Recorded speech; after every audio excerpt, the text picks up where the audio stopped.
Fala pessoal, tudo bom com vocês? Estamos aqui hoje com mais um Podcross, graças a Deus. E hoje uma presença muito ilustre aqui, um cara que eu tenho uma admiração e um respeito muito profundo, né? Um grande ser humano, educador, hoje também vereador. Estou falando de Altair Sateles. Altair, seja muito bem-vindo aqui ao Podcross. Davi, obrigado, um prazer estar aqui com você, pra gente bater um papo, ter algumas lembranças e falar um pouco também do futuro. Pois é, então vamos lá, vamos começar com esse papo aqui. Para começar, vamos falar um pouquinho. Quem é Altair? Fala um pouquinho pra gente. Então, Davi, eu sou um otimista. Eu, na política e na economia, eu sou um liberal. Comecei a trabalhar aos 6 anos de idade, vendendo leite no centro da cidade, na Boa Vista, aqui no Córrego, na Baixinha. Em seguida, eu comecei na lavoura com meu irmão, Sateles, meu cunhado cardeal, Luizinho. Sim. Fizemos roça ali de cenoura, de tomate, de pimentão, de melancia. Aos 17 anos, concluí o ensino médio em contabilidade e magistério e assumi a função que hoje todos me reconhecem, que é de professor na Escola Raio de Sol. Fiquei lá por um ano, depois passei pela Gurilândia, uma escola que não existe mais. Eu também não tenho nem recordação. E passei pelo Extra. Em seguida, assumi o município como professor. Logo em seguida, nós tivemos a grandeza e a oportunidade de fazer a Rede UNEB 2000, me tornei pedagogo. Massa. Depois fizemos o concurso de coordenador pedagógico e assumimos essa função de coordenador pedagógica. E aí a gente foi atrás de algo mais, me tornei especialista em educação.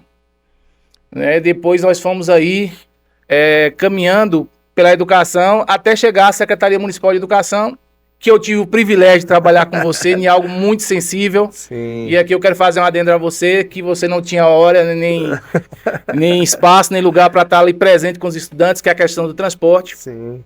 E depois a gente se encontrou nesse meio político e hoje eu sou a voz do povo, vereador Sateles. Rapaz, já tem uma pauta inteira aí só com o que você trouxe, né? Muito legal, Peixe, parabéns por toda a sua trajetória. Tô chamando de Peixe aqui, você vai ver assim, a gente se tratando assim, porque a gente já se trata assim, né? Dessa forma, exato. E vem cá, e como é que foi assim, essa inserção dentro do mundo da educação? Você falou que você passou por muita coisa, foi um pouco ali pro agro também, né? Pensou em ficar lá, ou já era desde antes mesmo o sonho de estar no meio da educação? Como é que dá início, assim, essa trajetória dentro da educação? Então, Peixe, nossa cidade, nessa questão de emprego, as oportunidades são muito poucas. Sim. E a grande parte da população ceabrense que chegava ali ao mercado de trabalho tinha contabilidade, mas iniciando, inclusive você é um contador, Sim. Tínhamos o comércio e tínhamos a educação. Naquela época, a educação era assim que abarcava um maior número de pessoas, de funcionários. E aí, né, teve o concurso público, nós fizemos o concurso, tinha acabado ali de formar para magistério, e tivemos a sorte, né, e tivemos a grandeza e a oportunidade de ser aprovado. E aí a gente inicia na educação mesmo por uma questão de falta de opção. Sim. Mas aí, assim, quem chega na educação toma um amor pela educação, e eu acredito que eu aprendi a fazer a educação. E eu acho que eu sou o único profissional da cidade que passou por todos os segmentos. Eu passei pelas escolas particulares, passei pelas escolas estaduais, passei pela escola municipal. E aí na escola municipal eu fui professor de educação infantil, professor do Fundamental 1, professor do Fundamental 2 e aí fui ser coordenador pedagógico. Quando a gente chega ali para a coordenação pedagógica, e aí eu preciso dizer isso, Ceabra, juntamente com os municípios da Chapada, começa a aprender a trabalhar no regime de colaboração. E esse regime fez que os municípios da Chapada avançassem, principalmente nessa questão da nota do IDEB. A gente vai aprofundar mais um pouco de educação. Eu quero falar um pouco sobre isso. Como a gente entende a educação e como a educação ela pode ser construída de uma forma capaz. Eu queria até que você falasse um pouquinho assim, esse regime de colaboração, como é isso mesmo do desenho? Então, nós tivemos aqui, e aí a gente precisa dar os royalties a quem direito, né? Cibele aqui em Palmeiras, no Capão, ela se deparou com as crianças que não aprendiam. E ela criou o projeto, que a princípio chamava Projeto Chapada. Esse projeto trazia uma leitura que era importante ensinar os meninos dentro dos gêneros textuais. E aí a Ceabra aprendeu, lá atrás, há 20, 30 anos atrás, que existiam os gêneros textuais e que a gente poderia ensinar as crianças através dos gêneros textuais, ou mesmo através dos gêneros orais. E aí o projeto vem para a Seabra, se espalha por toda a Chapada, e um município vai ajudando o outro. Tinha as formações, e aí é uma questão importante, que é a formação continuada em serviço, e os municípios estavam aqui em Seabra em formação uma vez no mês, a cada 60 dias, a cada 15 dias, e trocando ideias, num regime de colaboração, num regime de ajuda. Hoje, essa palavra é muito dita na educação. Acho que você trabalhou na educação, você ouviu falar sobre regime de colaboração. Mas lá atrás era uma grande novidade. Tanto é que vieram institutos do Sul estudar como é que nós fazíamos aqui na Chapada, por que Seabra e os municípios da Chapada tinham números tão expressivos na educação e no índice de alfabetização. Você que ajudou a trazer isso para a Seabra ou você fez parte do momento onde estava vindo? Eu fiz parte do momento, desde lá atrás. E quando eu assumi, desde a direção pedagógica e enquanto também secretário municipal de educação, eu fiz questão de manter em todos os segmentos e todas as formações. Um ganho para isso, das formações continuadas de serviço, é que a gente trouxe para todas. Teve formação para porteiro, nós tivemos formação para merendeira, nós tivemos formação para professor de educação infantil, para auxiliar de ensino, para coordenador pedagógico e talvez o grande ganho, que é a formação continuada em serviço do diretor, do gestor escolar, que é a peça mais importante ali para gerir a escola, o diretor da escola. E eu tive o privilégio de fazer o primeiro concurso, o primeiro processo seletivo para gestor de escola. Gestor, nessa época aí, ele falou, né, que eu estava na educação, eu participava da parte do transporte da educação, né, mas tinha algumas coisas que a gente via de bastidores. E eu lembro que foi um alvoroço quando teve, né, essa questão. Como é que foi lidar com isso também? E assim, tinha muita gente que era a favor, mas também, claro, que sempre tem as pessoas que falam, peraí, mas eu sempre fui indicado, eu sei que não agradou todo mundo. E quando você faz parte, como você era secretário na época, e a situação, você desagradar muita gente do grupo, isso traz um peso a mais. Como é que foi esse momento aí? Peixe, Davi Croix, não foi fácil. Mas a gente ali com o jogo de cintura e com a equipe competente, né, que nós tínhamos à época, nós conseguimos convencer ao gestor, convencer a comunidade escolar, convencer aos profissionais da educação que esse era o caminho. A gestão participativa, a eleição para diretor, faz parte da meta 19, que é gestão escolar, é uma das condicionantes para que verbas extras venham para o município. Então, utilizando desse argumento, que era importante, porque se a gente não o fizesse, a gente tirava recurso do município, convencemos o gestor, convencemos a categoria e realizamos o primeiro processo seletivo ou concurso para diretor de escola. Não foi fácil, a pressão foi muito grande, mas consegui passar por esse processo aí. E vocês consideram, vocês que eu falo assim, na época, como toda uma gestão, que foi realmente um sucesso ou foi algo que deu certo, mas precisa ser aprimorado? Como é que foi? Então, nesse primeiro concurso, nem todas as vagas foram preenchidas. Então, a gente não pode dizer assim que foi 100%, que foi um sucesso total. Foi o primeiro passo. Foi o primeiro passo, mas foi importante porque a gente quebrou ali um paradigma. Algo que existia em Seabra não existe mais. O QI, como você bem disse, quem indica. Quem indica, né? Então, nós tivemos essa coragem, realizamos o primeiro concurso e tá aí. Os diretores eleitos têm mais 2 anos de mandato. E eu fiquei sabendo que a Prefeitura Municipal de Seabra está novamente realizando o concurso, o processo seletivo para as vagas que não foram preenchidas. E também aí, já puxa um gancho da política mesmo, é um marco, é um divisor de água. Pensa, quem escolhe, quem vai gerir a escola é a comunidade escolar, é o aluno, é o professor, é o pai, é a mãe. Pais, então, né? é um avanço muito grande. E com isso a gente trouxe qualidade para as escolas. Sim, eu imagino.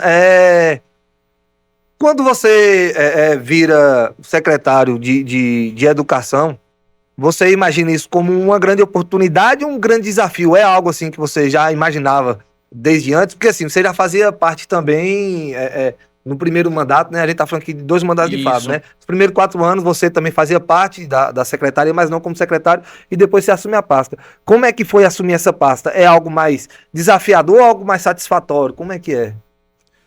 São ambas as coisas, Peixe. O que é que acontece? Eu assumi a Secretaria Municipal de Educação e me dedicara com uma pandemia. Sim, se não bastasse, ainda enfrentei uma greve, que foi a greve dos professores, legítima, sobre os precatórios. Então ali a gente teve que aprender tudo. Pra você ter uma ideia, eu saí espalhando pontos de internet por toda a zona rural, inclusive algumas escolas aqui da cidade, nas periferias, nos bairros, né? Nós aprendemos a dar aulas remotas. Foi um momento ímpar, porque muitos de nós, professores, não sabíamos como fazer e aprendemos, conseguimos chegar. E, surpreendentemente, a internet já estava na zona rural. A gente alcançava cerca de 85% do alunado. Os outros 15% a gente utilizava uma moto ou um carro para levar a atividade até a criança. Foi o momento onde entrei na questão. Exatamente, me ajudou demais. E aí, Peixe, teve esse boom, né, que nós aprendemos a usar máscara, nós aprendemos a usar o álcool em gel, e eu estava assumindo a Secretaria Municipal de Educação. Aí veio a greve, que também foi um outro desafio muito grande. Mas eu considero que eu realizei muita coisa. Para você ter uma ideia, o fundamental de SEABRA Educação Infantil não tinha a garantia do tempo didático. O que é isso? É o momento que o professor tira para os seus estudos. Como era antes? A cada 15 dias dispensava os meninos. Sexta-feira não tinha aula. Eu mudei isso. Né? A gente garantiu o auxiliar de ensino nas QMIMOS, né? 4 e 5 anos. Também garantimos na creche, a cada 6 crianças, um adulto. E também levamos as disciplinas de arte, educação física e inglês para o Fundamental 1. Não existe em SEABRA. Alguém perguntava assim, a escola particular tem aula até de inglês para garantir a formação continuada em serviço. E aí você sabe, você acompanhou no transporte, nós demos show. Nós adquirimos juntos 3 ônibus via emenda parlamentar, via FNDE, e compramos via FNDE ali com recurso que estava no corrente ano, 8 ônibus com acessibilidade, né? Além dos carros pequenos para atender as crianças PCD. Eu sei que você hoje ainda recebe ligação das mães PCD. Então, é uma alegria muito grande a gente ter realizado naquilo que a gente pensava sobre a educação. Sim. E é claro, Peixe, eu queria deixar aqui bem claro, foi um sucesso. Eu considero 3 anos de muita vitória. Mas assim como você, toda a equipe era assim de excelência. Por isso que as coisas aconteceram. Nós, pra você ter uma ideia, Peixe, das 6 audiências públicas do Plano Municipal de Educação, nós fizemos 6. Então eu me sinto privilegiado, realizado, e um cara que tem assim a bênção de Deus por ter pessoas comigo que fizeram acontecer a educação no município nesses 3 anos, apesar dos desafios, como você bem pontuou. Sim, eu fico grato pela parte que me toca, né? Claro, realmente, assim, foram muitos desafios. Eu lembro que no começo, a parte assim, ó, só para contextualizar o que eu vou falar, né? A questão do transporte, ele garante também ao município, então era o Altair que cuidava também da questão dos transportes do estado. E a gente não tinha a expectativa de começar ali no final daquele ano de 2022. 21 para 22. Isso. De começar, e o governador chegou, eu lembro, na TV aberta, né? Falou, vamos começar as aulas em outubro. E a gente, como assim? Falta um mês e não tem ônibus para rodar e tal. Eu lembro que foi uma loucura, mas... E nos saímos muito bem. É isso, eu também acredito que saímos muito bem. É isso. E durante essa trajetória, assim, até você chegar aí, quais você acha assim, que foram os principais desafios dentro da educação? Porque você falou de muita coisa que conseguiu, assim, você é grato, né, e está muito satisfeito por isso, mas com certeza teve muito desafio também. Qual você acha, assim, que foram os principais desafios durante esse caminho? Peixe, a educação no estado da Bahia, a educação no Brasil, a educação no município de SEABRA, é muito carente de recursos. Apesar de todo o investimento que o governo federal faz, o governo estadual e o governo municipal, ainda é aquém do que a educação precisa. Uhum. E a educação, ela vem sendo construída ao longo das décadas de uma forma muito o professor ensina, o aluno aprende. E a gente percebe ao longo de toda essa trajetória que isso não funciona. Então a gente, enquanto secretário de Educação, a gente investe ali na formação continuada de serviço, porque a gente acredita que o professor em constante estudo, os auxiliares, os professores substitutos, reforçam e potencializa essa educação no chão da sala de aula. E assim, eu tenho esse privilégio, essa visão do todo. Hoje eu posso falar assim, eu entendo assim a dor de um professor quando ele reclama lá na ponta da sala de aula, quando falta o piloto, quando falta o apagador, ou às vezes até mesmo o quadro, enfim, quando as crianças têm necessidades outras e que ele não dá conta.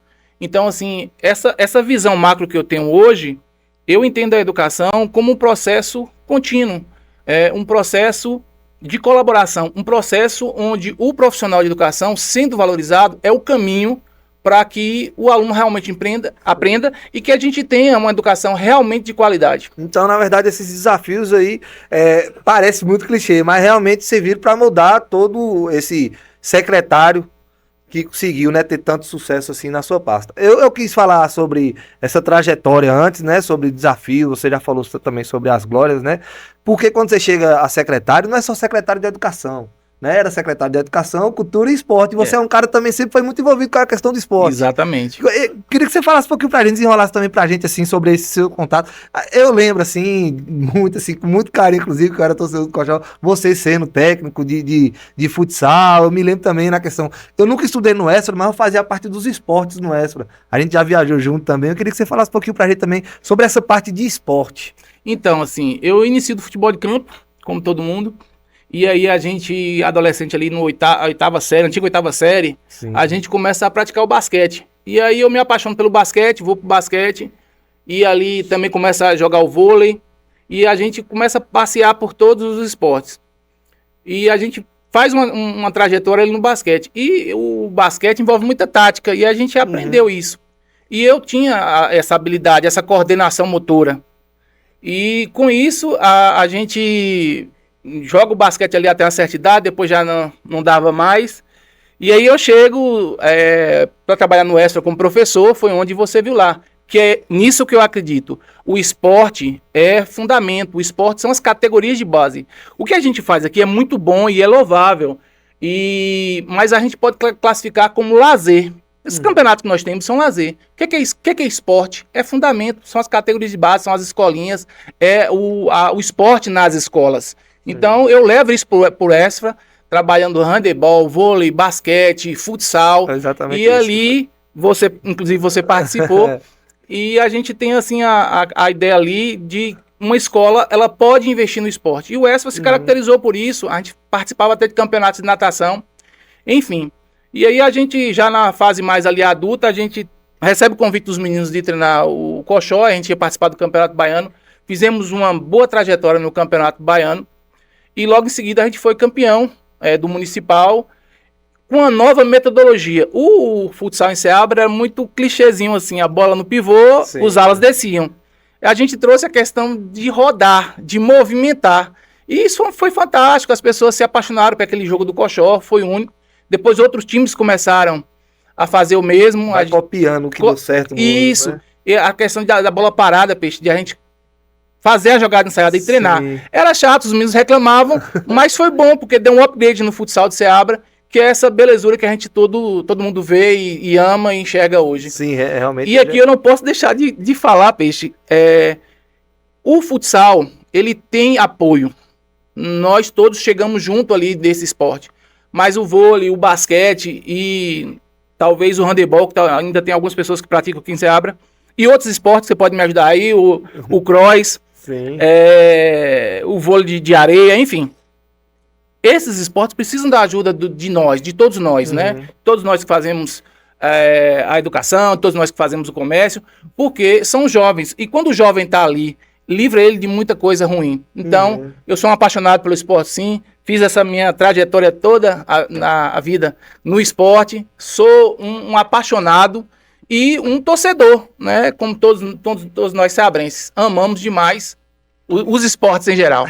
É isso, eu também acredito muito no esporte como uma ferramenta de inclusão, principalmente, mas é muito maior que isso. Eu até trouxe aqui uma vez, eu não vou lembrar exatamente, mas existe um número da Organização Mundial de Saúde, da OMS, que fala que, se eu não me engano, a cada R$5 investido no esporte, você economiza 3 na saúde.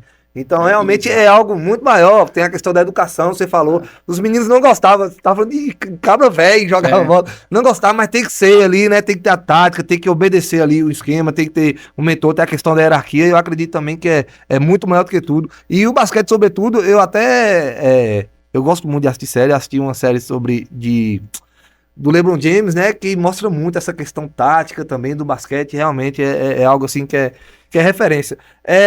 E hoje, como um vereador, como um representante, assim, Peixe, da comunidade, né, como é que você enxerga essa questão do esporte aqui na nossa cidade? Como é que você enxerga, como é que tá sendo tá caminhando legal? Tá indo pelo caminho certo? Ainda não, Peixe. Está muito na questão do assistencialismo. Eu não sei se você vê alguns vídeos, eu termino com a frase: o trabalho do vereador para além do assistencialismo.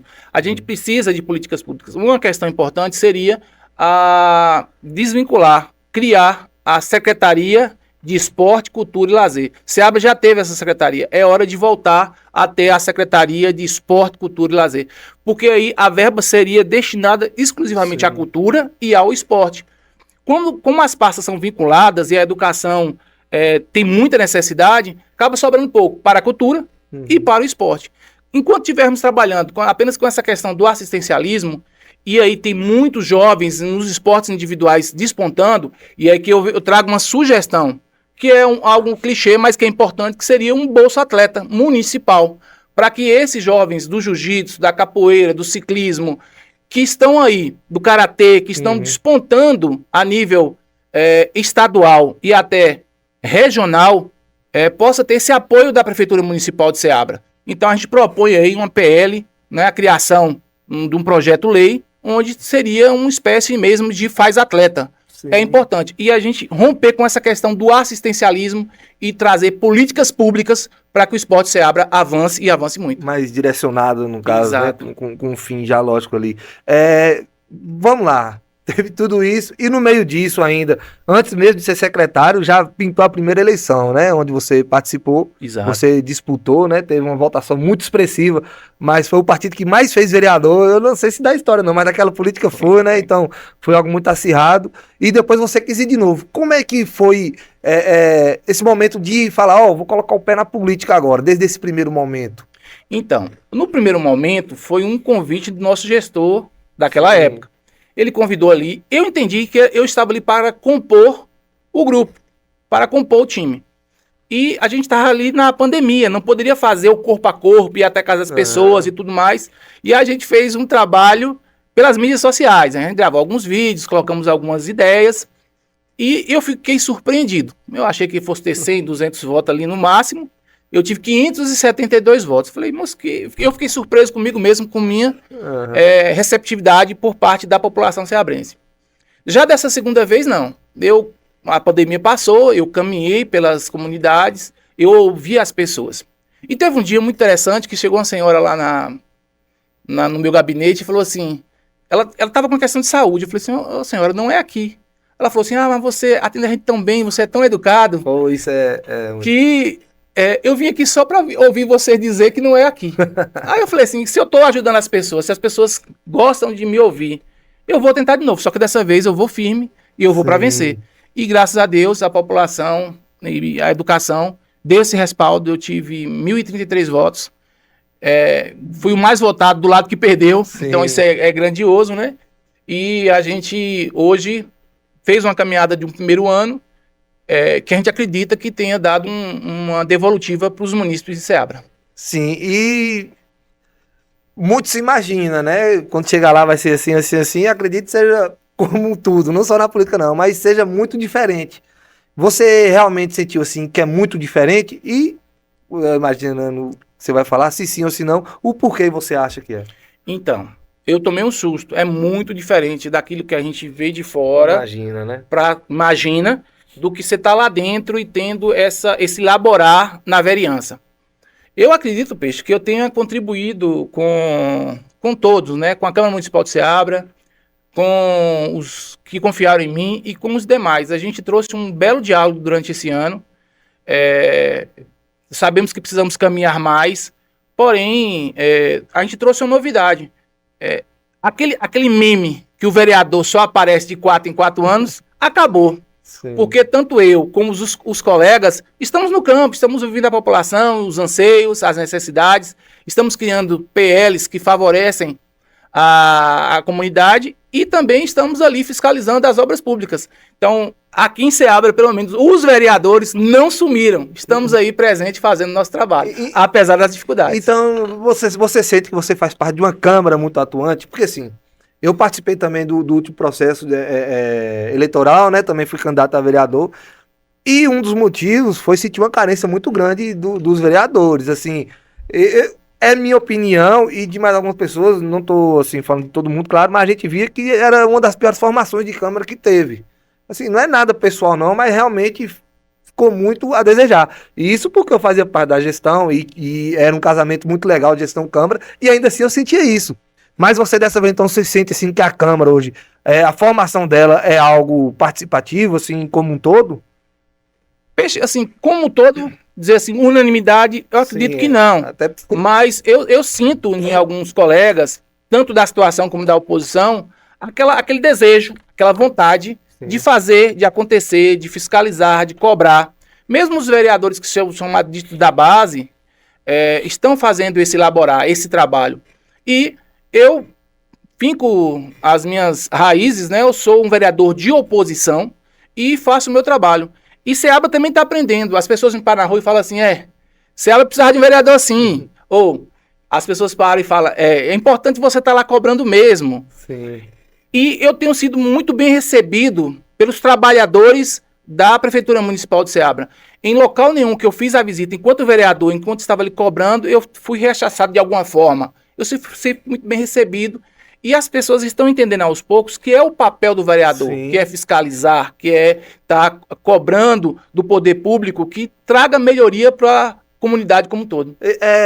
Você já falou aqui, deixou bem claro que é um vereador de oposição. Essas visitas, você acha que você encontra muita coisa diferente, vai encontrar, mas muita coisa que está em passos mais curtos do que estava antes, já que você já fez parte também da gestão, ou você imagina que realmente está tendo um avanço? Como é que você enxerga isso? Então, essa pergunta sua é excelente. Por quê? Sabe aquela questão do ponto de vista das pessoas? Sim. 6 ou 69? Então, eu considero que esse primeiro ano foi um ano tímido do governo municipal. Eu achei que poderia ter feito muito mais. Eles, por exemplo, vamos pegar algo que é nossa realidade, transporte público escolar. Eles fizeram um alvoroço com a compra de 2 ônibus. Ótimo, parabéns. Aí nós compramos 8 e nós não fomos para mídias sociais. Então, assim, quando a gente vai para a comparação, eu considero, sim, que existe ainda uma certa, talvez pelo primeiro ano, na experiência de algum secretário ou coisa do tipo, uma certa timidez nas ações. Pode ir muito mais. A gente viu por aí também algumas prefeituras com relação ao funcionalismo público, dando 14º, 15º, abono, e Ceabra não teve isso. Eu entendo, você também, que nosso município é um município difícil de ser governado. Mas eu penso que com tantas emendas PIX, a questão da saúde poderia estar melhor, a questão da fila, da regulação que não foi regularizada ainda, poderia estar melhor. A gente poderia estar investindo mais nas questões das nossas estradas vicinais. Todo município circunvizinho tem sua estrada vicinal asfaltada. Ceabra não. Qual será o nosso problema, a nossa culpa? Será que foi os 94% dado ao então ministro, ao atual ministro Rui Costa, que era o nosso governador? Todo mundo da cidade votou nele. E estrada vicinal é muito importante. Eu me lembro, Peixe, quando eu ia para as reuniões nas comunidades com os pais, eles não queriam falar de educação. Sim. Queriam falar de estrada. Então, eu penso que poderia ter avançado muito mais. Né? Tanto questão da infraestrutura, na educação, na saúde pública, porque está tendo condições. E assim, nós estamos colocando isso porque as gestões anteriores não tinha carro-pipa, não tinha tratores, não tinha patrol, não tinha já algo do município. Então, investia muito dinheiro, muito recurso na questão da manutenção das estradas vicinais. Né? Então, eu acredito que a gente, e se for fazer uma comparação, eles estão ainda timidamente na gestão pública e espero que faça muito mais aí nos próximos anos. Torço por isso e vou estar fiscalizando para que isso aconteça. É isso. Acho que por conta também de todo o alvoroço que teve em volta da parceria, né, do governo do estado, a gente realmente tinha expectativa maior. Tô falando como Ceabrense também, claro, né? E assim, Peixe, quando você chega, né, você imagina que foi muito por conta de Altair toda essa trajetória de educação, ou foi por conta do que você fez dentro desses últimos 3 anos como secretário, que você, claro, né, apareceu mais, mas já existia toda a trajetória. Eu sei que não foi nenhum nem outro, mas o que é que você acha que impulsionou mais? Então, Peixe, você fala de eu ter chegado como vereador, Sim, o nome ter aparecido? É isso, de ter seguido uma votação tão expressiva, né? Porque você passar de 1.000 votos numa cidade como Ceabra é algo muito expressivo. Se você pegar a sua votação do ano que você não foi eleito, por exemplo, se fosse nessa última eleição, você teria sido eleito. E mesmo assim você não se conformou, que eu acho que você já sabia mais ou menos que essa votação era algo muito bom, né? Você quase dobrou o número. Você acha que isso tudo foi por conta de Altair durante toda essa caminhada, esses últimos 3 anos foi realmente um upgrade maior, ou foi porque você falou, como você disse, né? Você falou, dessa vez eu vou entrar para ganhar, e você usou mais também do passado. Isso. O que aconteceu? Na primeira, a gente é muito assim, a gente não tá maduro. Você quer que eu tire um pouquinho de água? A gente não tá maduro, né? A gente falta ali aquela experiência. Sim. O que aconteceu? Da primeira eleição, eu percebi que eu não era tão conhecido. E eu entrei ali também, Peixe, nos 45 do segundo tempo. Sim. No apagar das luzes, o gestor Numa política atípica. Isso, me liga, tô precisando de você, tal. Eu tava em Salvador e falei, não, tudo bem. A gente participa. E ali a gente utiliza das mídias sociais, mas aí eu fui atrás da família. Minha família já estava toda comprometida com outros vereadores. E aqui dizer que todos foram fiéis aos vereadores que já estavam comprometidos e votaram com eles. Eu entendi que eu cheguei ali já no finalzinho, não tinha como mais mudar esse voto. Dessa vez não, eu mudei, eu fui primeiro atrás da família. E a família Sateles é grande, e acho que foi esse algo a mais, a família, que me abraçou e me elegeu juntamente com aqueles que me cercavam e que confiavam no meu trabalho e que achavam que eu poderia ser um bom vereador. E eu espero que nesses 4 anos eu não decepcione esse público. E hoje, assim, sua bandeira principal como educação, como é que você vê desenrolar? Você citou, por exemplo, quando você entrou para o cargo de secretário, né? A greve, a questão dos precatórios. Hoje, como é que você acompanha isso, Peixe? Então, eu sinto falta desse sindicato atuante. Na minha época tinha o diálogo. Sim. O sindicato de Ceabra, ele marca uma história. Por exemplo, quando a gente estava ali na greve, também teve um aumento de 33%. O Ceabra chegou a 40%, 45% a depender do servidor. E eu fui lá e fiz o que tinha que fazer enquanto secretário. Mas muito também do trabalho do sindicato, que estava ali atuante, cobrando do secretário, cobrando do poder público. Porque é através de luta que as categorias, e no caso nós da educação, conseguimos as coisas. E eu acredito que está faltando um pouco disso, né? Dessa ação maior, né, do sindicato, e para que as coisas aconteçam a contento, né? Existe uma boa relação, me parece, entre o poder atual e o sindicato, e a gente está aqui para cobrar enquanto professor, enquanto coordenador e enquanto vereador. Estamos atentos a tudo isso. Até porque você forma um ciclo, né, durante toda essa sua trajetória aí, onde as pessoas, né, do meio da educação, imagino que sejam muito próximos de você. E ver você lá como vereador, acaba vendo alguém da categoria deles lá. Então, acredito que a pressão em cima de você seja muito grande também em cima disso, né? Isso. As pessoas, ei, Altair, aí, como é que tá isso aí? O que é que você pode fazer pra gente e tal? Eu imagino que deve ter Tem, sim. muito disso aí. E vem cá, essa questão de você estar lá na Câmara, lá, você acredita que você consegue levar muito do que você aprendeu durante toda essa trajetória dentro da educação para lá, para a Câmara, ou é um mundo à parte? É algo que você tem que descobrir todo dia uma coisa nova? Como lidar com isso tudo? Então, é um mundo à parte. Eu estou aprendendo ainda, apesar de ter um ano já aí à frente do gabinete, né, como vereador. Porém, todo dia você aprende um pouquinho na Câmara Municipal de Ceabra. Mas eu acho que eu levei alguma coisa de bom para eles, né? A questão de a gente estar dialogando, a questão do diálogo, a questão de ser criterioso com relação à leitura. Nós temos as leis tripartites, que são as leis que regem o município, né? Que nós temos a LDO, nós temos a LOA e nós temos o plano plurianual. Sim. Eu fiz questão de ler todas essas leis e pontuar o que estava incongruente lá, ou que estava com equívoco, né? E pontuei, eu tive o cuidado de também mandar isso para a Prefeitura Municipal de Ceabra, para que eles observassem. E também fiquei chamando a atenção dos colegas, a gente se reúne e debate, mesmo que a gente perca lá na votação. Mas assim, eles estão sabendo o que estão votando. Então, essa questão mesmo, Peixe, do cuidado e do zelo com a leitura, né, das PLs, que vem principalmente da Prefeitura, eu acredito que eu, enquanto educador, dê um algo a mais para todos. E assim, a gente tem bem trabalhado nessa questão de ser criterioso com relação às leis, né? Porém, nós sabemos que existe um lado, às vezes aquilo que não é para ser aprovado acaba sendo, Sim. Mas a gente entende que é a política. Eu ia falar um pouco sobre isso também, porque assim, você acredita que isso é visto por bons olhos por quem tá lá dentro? Porque quando você fala isso tudo sobre o planejamento plurianual, né, LDO, que é a lei de diretriz orçamentária, né, você vai mexer no orçamento ali, o presidente da casa, às vezes, ele tem um outro pensamento. E você chega falando ali alguma coisa assim, com uma voz muito ativa, né, com algo que todo mundo tá escutando, às vezes desagrada um pouquinho. Você sente que isso é visto com bons olhos ou... É isso. Eu acredito que sim.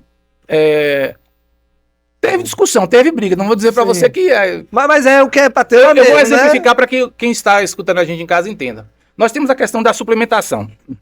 A Prefeitura Municipal de Ceabra manda a Lua lá com 100% de suplementação. Ou seja, você entende isso, você é contador, quer pegar o dinheiro de uma pasta e levar para outra que não seja verba carimbada. Sim. Né? E aí a gente pediu que não tinha necessidade disso, né? Que baixasse esse valor. Aí a gente conseguiu que baixasse para 50. É uma vitória do povo, é uma vitória de Ceabra. Ninguém sai perdendo com isso. Não é que o executivo perdeu. É que é papel dessa casa, da Câmara Municipal de Vereadores, cuidar das leis, cuidar das contas públicas. Então, a gente argumenta, ora a gente ganha, ora a gente perde. Já teve uma segunda votação, a gente perdeu, né? Mas a gente tem levado. Assim, pelo susto, nossos colegas vereadores não vamos estar aprovando. Falar assim, não sabia o que era. Sim. Porque eu vou estar lá pontuando e mostrando. Desenhando. Todo mundo lá. Isso, e pontuando. É isso. Às vezes passa até como chato, né? Mas eu preciso fazê-lo porque eu sou secretário da casa. Então como é que eu não vou trazer algo ali chamando a atenção dos colegas e também da cidade? A exemplo, agora eu chamei a atenção da cidade toda, da Zona Azul. O projeto de lei já estava lá. Eu disse que é preciso um grande diálogo com a população, né? Nós temos os feirantes, nós temos os comerciantes, nós temos os profissionais que trabalham no centro da cidade, nós temos os mototaxistas, que é uma bandeira que eu defendo. Principalmente os mototaxistas, né? Esse modelo, assim, esse tema aí, né? É algo que interessa diretamente a eles, né? E afeta diretamente a eles, né? Então tem que ser escutado mesmo. É legal isso. E a questão... Você se deparou assim com algo diferente, eu imagino, de tudo que você já teve na vida como educador e tal. Questão da ética, né? Como é que é, Peixe? Assim, queria que você falasse um pouquinho pra gente também como é que é se deparar com aquilo. Como você falou, é tudo muito diferente. Eu imagino que isso deve ser algo que fica na mente, assim, quando você começa a fazer parte de bastidores ali, algo que deve estar martelando todo dia na cabeça de quem chega lá, né? Isso. Como é que é lidar com isso, assim? Então, nós estamos construindo a lei do município, né? A lei orgânica do município, que é a lei para todos, né? Para o prefeito, para o vice, para os vereadores, para o cidadão, né? Para o comerciante, enfim. Essa lei é para todos. E existe uma proposta, que ainda não tem, que a gente agora, depois que a gente conseguir construir ali a lei orgânica, né? Que nós estamos nos reunindo periodicamente, a gente ter o nosso código de ética, o código de ética do vereador. A gente vê Brasil afora, Peixe, vereadores, prefeitos, vice-prefeitos sendo presos pela Polícia Federal. A gente viu agora no Maranhão um caso aí absurdo, né? Onde foi prefeito, vice e os 11 vereadores da cidade, né? Todo mundo preso.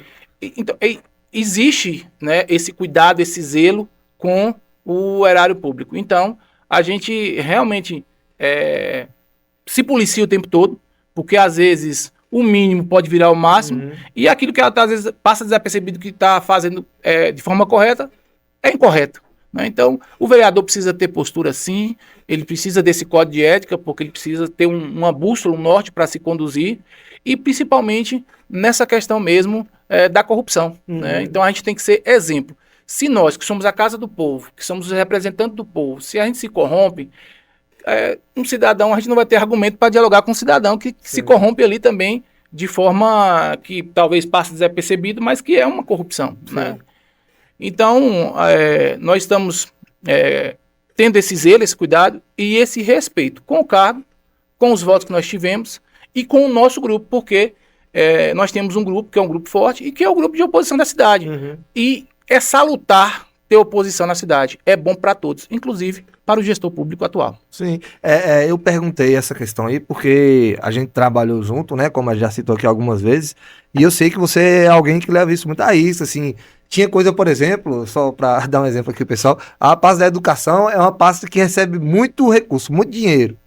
E existia outra pasta, por exemplo, que é o transporte, que é quem cuidava diretamente dessa parte que eu cuidava, que não recebia tanto. E às vezes você podia fazer alguma coisa e você queria fazer, mas você falava, não, primeiro vai lá e conversa com o secretário lá, que eu não quero passar por cima e tal. E quando você tem essa questão da ética dentro de si, você se depara com isso, eu imagino que em algum momento a ética, ela vai te deixar fazer vai te fazer, né, na verdade, assim, vai te obrigar a tomar algumas decisões que também vai te trazer pressão. E você já se deparou muito com isso, assim? Tem alguma coisa que você vê, assim, que é o normal da casa, porque a gente, como você falou, né? Parece ser um costume, assim, no país inteiro. A gente não tá falando de Ceabra só, não. O país inteiro. Parece ser um costume que você tem que fazer parte de um sistema, né? Quando você chega com uma moral, tentando trazer alguma coisa, assim, moral e ética, você vai se deparar com alguma pressão. Você já se deparou com algum tipo de pressão nesse sentido? Já assim, essa questão mesmo do prefeito governar via decreto. Isso me incomoda. E eu me senti, assim, impressionado. Às vezes, assim, a gente se posicionar contra... E aí a gente não ter tempo para explicar a população fica sem entender, perguntando nas mídias, e o que é que vocês estão falando mesmo? Né? O que é governar por decreto? O que é escantear a Câmara Municipal de Ceabra? Então, já teve essas situações, a gente foi voto vencido, mas a gente se posiciona, se coloca. Erros podem acontecer, às vezes até na fala da gente. Eu coloquei alguns números lá, aí foram me questionar.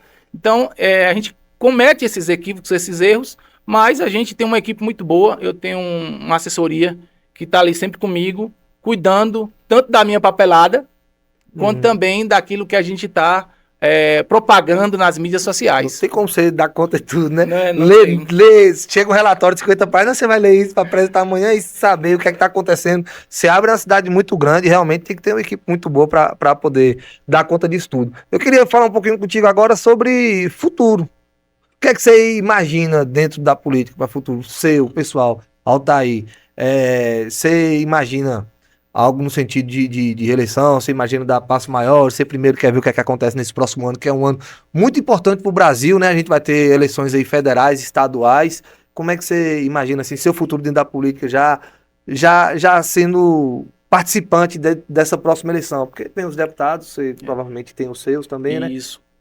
Peixe. A gente está querendo construir um caminho sólido, sim. Nós já fomos atrás de deputados, né? Nós temos aí pré-candidatos a deputado estadual e federal. Meu pré-candidato estadual é Carlinhos Sobral.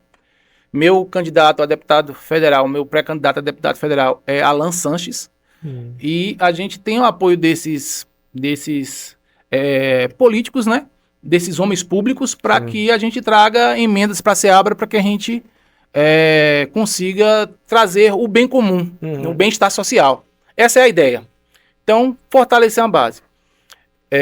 A próxima eleição pode ser para 6 anos, né? É possível, né? Tá tramitando na Câmara no Senado e na Câmara dos Deputados essa mudança, né, para 5 anos, e aí essa próxima eleição seria para 6 anos. Eu faço parte de um grupo, né, onde nós temos bons nomes para estar gerindo a cidade, pessoas que já foram testadas e aprovadas, né, como no caso do nosso amigo Fábio Lago Sul. Temos a nossa última candidata, que foi Nenenzona também. E a gente sempre ouve em uma comunidade, em um mercado, em um açougue, você vai ser prefeito, você quer ser prefeito. E a gente entende que, como a gente está na mídia e a representação do grupo que aparece, é comum o nome ser vinculado. E estou estudando para isso, estou me preparando para isso. Contudo, respeito e gratidão são coisas que poucos têm. E a gente tem aí nosso amigo Fábio Lago Sul, que eu penso que pelos 2 mandatos que ele teve, ele pode vir num futuro próximo aí como candidato também. Temos os candidatos de oposição, que também lá tem bons nomes, e dentro dessa seara toda, eu acho que eu posso colocar meu nome dentro desse pote aí também, né, para que a população possa estar avaliando. E caso não seja o momento, a gente sai novamente para a vereança, tentando essa reeleição. Então é isso. o que é certo, você quer continuar, é algo assim que você quer continuar, daí só para um cargo maior, parar, não, né? Quando você fala essa questão de sair, né, na majoritária, né, na frente da chapa, assim, é algo que você já entrou com esse pensamento ou você teve isso durante esse ano, percebendo como é que as coisas funcionam? É isso. Eu não entrei com esse pensamento, não. Mas o feedback da população tá tão bacana que eu acredito que dentro do grupo, e aí algumas coisas importantes. Primeira coisa que a população, o povo precisa querer. Né, se o povo não quiser. Segundo, que a gente faz parte de um grupo. E esse grupo é muito forte e tem bons nomes, como os que eu já citei aqui. Só que eu entro no açougue e a pessoa fala. Eu vou lá no mercadinho, a pessoa fala. Então, tem esse cuidado. As pessoas falam, mas assim, ó, eles falam assim, pro futuro. Sim. Né? Eu acho que não seria de imediato. Né? Então a gente... Você tá fazendo é ficar pronto. Exato, tô estudando. Isso. Eu estudei para ser vereador. Um ano antes eu comecei a fazer MBA sobre vereança. E assim, eu me preparei para estar exercendo o cargo que eu tô hoje. E para gerir uma cidade é da mesma forma. Né? A gente precisa ali se preparar, chamar os especialistas na área contábil, na área administrativa, e gerir a cidade que a gente tanto ama. Mas, vem cá, já virou um sonho isso ou é só uma possibilidade por enquanto? Não, eu não vou chamar de sonho. Na minha vida as coisas ocorreram assim tão de forma natural que se vier, eu vou estar pronto. Mas eu entendo, como eu disse há pouco, que nós temos aí pessoas que estão à frente dentro do nosso grupo e que eu acredito, que vem com muita força aí nesses próximos 2 anos aí para fazer acontecer. Nossa, mas você tá pronto. Já deixa aí, ó, beleza. Todo grupo, mas eu tô pronto. É tipo isso. Vamos dar uma descontraída aqui. Queria só fazer uma brincadeira aqui com você aqui, pra gente conhecer um pouquinho mais também sobre Altair, né? Você já falou aí, né, sobre educação, sobre esporte, sobre política, muita coisa. Eu queria saber qual é o que te encanta mais, o que é que você mais gosta. Não tô falando de gostar de lazer, não, porque senão vai ser um esporte, né? O que mais que relaxa, assim, imagina ser esporte. Mas o que é que você mais gosta de fazer, assim? O que é que você mais se enxerga dentro, assim? Você acha que se encaixa legal? Hoje, política pública. Hoje, enquanto vereador, e tá podendo ajudar as pessoas, e tá ouvindo as pessoas, e tá caminhando com elas, tem me dado uma satisfação muito grande de saber, assim, que se Deus me colocou aqui, eu preciso honrar essa confiança divina também, e fazer acontecer. Isso está me preenchendo. Hoje eu me sinto um homem realizado, um homem público, um homem da política, um ceabrense que quer melhorar a vida dos munícipes. Pô, que massa isso. Massa ver isso assim, né? Porque eu sei da sua identificação, principalmente na educação, e ver você tão orgulhoso, tão cheio de si, e você fala realmente com muita propriedade sobre todas as questões políticas. Eu ia até comentar nessa hora que você falou sobre esse pessoal comentando sobre algumas coisas sobre você. Na hora que você chegou, eu tava conversando com um colega aqui, aí ele perguntou quem é que você vai gravar hoje e tal. Eu falei, Altair. Ele falou, rapaz, eu acho muito massa, ele tá fazendo os vídeos e tal, e ele explica, e depois ele vai lá e mostra pra como é que foi feito, né, e tal. Então, realmente, a gente tá vendo ter esse reconhecimento aí. Que bom, que o mais importante de tudo, eu acredito, é você se sentir bem com o político. Né? Porque a gente vê, tem político que fala assim, você acha que é bom ser político? O pessoal cobra demais e você tá tranquilo com isso. Então, isso eu acho que é algo que a gente precisava mesmo e não tenho demagogia, você sabe disso, assim. Então eu fico feliz de ter você como cara também que me representa, claro, né? Lá na Câmara, lá. Vamos lá. Pra conhecer um pouquinho mais também, o que é que você gosta mais, assim? Chapada, isso aqui, ou praia? Praia. Praia. Uma aguinha salgada ali, beira de mar, brisazinha batendo. E um prato que você gosta, peixe? Churrasco. Se for possível, todo dia tem um churrasco ali. Práticozinho, assim. Prático. Uma bebida. Rapaz, bebida. Eu acho que o suco de laranja.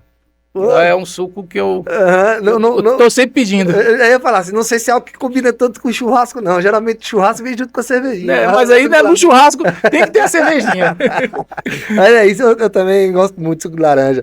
Um lugar que você gosta, que você já foi e você gosta de estar? Acho que minhas origens é o Barro Vermelho, foi onde eu trabalhei e vivi minha infância, então eu gosto de estar ali. No Barro Vermelho, que é uma comunidade próxima aqui da cidade. E um lugar que você quer ir ainda, que você não conhece? Então, eu gostaria muito de conhecer Recife, né? Pernambuco, a capital Recife. É uma cidade que me agrada, me encanta, né? E Olinda, enfim, eu gostaria de conhecer. Eu não conheço. É massa. E aqui pertinho, né? Assim, é muito massa. Eu queria agora que você falasse um pouquinho pra gente aqui. Vamos dar uma passeada aqui pelas coisas que você já teve sua trajetória, né? Com certeza deve ter alguma referência. Uma referência que você tem no esporte. No esporte, ser de geral ou... Não, vamos lá.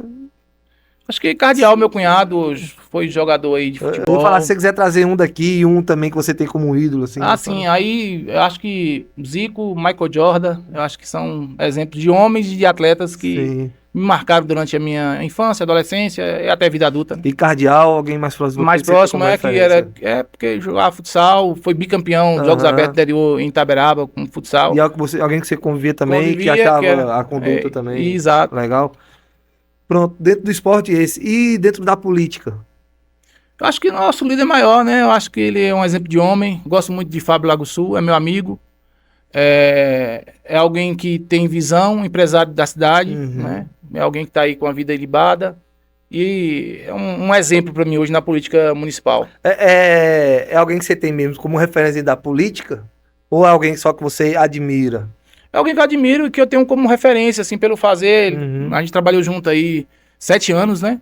Então a gente se aproximou nessa questão política e eu considero ele como um homem de reputação ilibada. Que massa. A gente já falou do esporte, da política e na educação. Você fala assim, um exemplo? Alguém que você tem como referência. Ou mais de alguém também. Eu tenho... Há pouco, né, eu trabalhei com Juliette, né, que é a doutora Juliette, Sim. Hoje está em Barreiras, que é uma referência para mim, né, e Ivonete, que foi minha coordenadora pedagógica, minha coordenadora técnica, e eu poderia também citar a Vailma, né, como alguém que eu admiro muito na educação. Acho que essa tríade aí ficou bom, viu? E hoje, na sua vida, assim, Peixe, na sua vida pessoal, como é que você faz para conciliar família com estudo, né, com trabalho, com vereança, com estar participando em comunidades, com estar pressionando vereador? Como é que faz para conciliar isso tudo? Então, eu tenho 2 filhos, né, que é a dupla GG, Giovana e Giovanni, e no momento que eu não estou ali sendo vereador na diligência, visitando as comunidades, eu tento o máximo ser um pai presente, né, e tá cuidando tanto dessa questão do cotidiano, né? Ele convívio. Muito envolvido no esporte também, né? Exato. E no ensino, né? Tá ali próximo, fazendo as lições de casa mesmo com a Giovana, para que a gente possa ter esse feedback. Aproveitar o tempo. Aproveitar o máximo tempo possível. É massa. Queria que você aproveitasse agora o tempo aí para fazer suas considerações, né? E quiser fazer algum agradecimento também, fica à vontade agora. Pronto, Peixe, eu como sou da educação e eu não poderia deixar de utilizar esse espaço que você está me dando para fazer uma indicação literária. Esse livro, Peixe, é um livro de Augusto Cury. O título do livro é O Futuro da Humanidade. E eu trago aqui como indicação. Está naquela câmera, quiser mostrar para a câmera ali. Isso. Olha lá, a gente tá vendo. Pronto. Então, é uma ficção literária, né? Marcos Polo é o próprio Augusto Cury e ele é um jovem estudante de medicina que está na sua primeira aula de anatomia. Sim. E tem lá vários cadáveres em cima da mesa, 16 no total, e o professor formado em Harvard explicando sobre como dessecar um cadáver, né? E aí Marcos Polo começa a ficar inquieto. E ele faz uma pergunta. Quem é esse aí? Aí o professor responde, não é ninguém. Não é ninguém. São indigentes, são mendigos. E aquele jovem estudante de medicina fica inquieto com aquilo e sai nas redondezas ali da escola de medicina, do hospital, tentando enxergar aqueles que são invisíveis para a sociedade, que são os mendigos. E ele se depara com um determinado andarilho, um determinado mendigo, que mais tarde ele vai entender que o nome dele é Falcão. E ele tenta uma abordagem, né, a esse mendigo para saber se ele conhecia algum daqueles cadáveres que estavam lá na escola de medicina. No primeiro contato foi um fracasso total, porque ele foi lá todo arrumadinho, todo engomado, todo bem vestido, e Falcão não deu a menor ousadia para ele. E aí, no segundo dia, ele volta à praça, tenta fazer a nova investida com Falcão, e para isso ele se suja. E ele chega até Falcão, e ele começa a cantarolar uma música e não dá ousadia. Mas Marcos Paulo insiste, e aí Falcão diz o seguinte, diz que ele tá com a capa, que ele se sujou, mas aquilo ali é só uma capa. Sim. Que ele não tem conteúdo, que ele não está mostrando conteúdo. Vem no terceiro dia, e no terceiro dia acontece algo emblemático. Um jovem rouba uma bolsa de uma mulher na praça, sai correndo e joga a bolsa no colo de Falcão. Marcos Paulo vê toda aquela cena, porque ele queria acesso a Falcão, e assume a responsabilidade. Só que ele estava ali, não estava vestido como um estudante de medicina. Uhum. Os policiais que estavam correndo atrás do garoto se deparam com aquela situação. Marco Paulo assume a culpa e vai preso. Nesse momento que ele vai preso, ele meio que deixa a carapuça ali, aquela cair. A máscara cair. A máscara cair para com Falcão. No outro dia ele vai preso, ele retorna à praça. E aí ele consegue, através dessa atitude, chegar até Falcão. E aí ele pergunta a Falcão se conhecia algum daqueles corpos que estavam ali na escola de medicina. E queria levar Falcão até a escola de medicina para que ele pudesse identificar. Com muito esforço, Falcão vai. E quando chega na escola, o professor lá já repreende logo. O que é que você está trazendo esse rapaz aqui, esse mendigo aqui? Aí ele vê uma mulher, um cadáver, um corpo, e já chama pelo nome, Margarida, coisa do tipo. Só que um cadáver em especial chamou a atenção de Falcão. Quando ele se deparou com aquele cadáver, ele começa a chorar e abraça o corpo, né? Abraça o corpo e começa a relatar para os estudantes de medicina que ali estavam quem era aquela pessoa, né? Que aquela pessoa tinha uma história. Esse corpo que estava ali era o corpo de um médico famosíssimo ali na região e que, num belo dia à noite, saindo para casa com toda a sua família, tem um acidente e perde toda a sua família. Com a perda de sua família vem a depressão e ele se entrega às ruas e fica amigo de Falcão. E Falcão conheceu aquele corpo que estava ali. Aquele corpo que estava ali, que para o professor... Tá se tratado como ninguém. Com ninguém, era o fundador da escola de medicina, era o dono do hospital. E aí, Davi Croix, Peixe, eu queria dizer a você, assim como num livro de Augusto Cury, onde as pessoas têm história, você está fazendo um trabalho excelente para o município de Ceabra, mostrando a história de cada um. Muito obrigado. Eu que agradeço, Peixe. Muito obrigado. Agora até me emocionei aqui, tá arrepiado. Pessoal, eu acho que agora eu queria lhe agradecer muito por ter vindo, por ter compartilhado com a gente. Estou arrepiado aqui agora, estou muito emocionado mesmo. Queria agradecer a vocês também que acompanham esse episódio daqui. Fiquem todos com Deus e semana que vem a gente volta com mais um convidado. Valeu!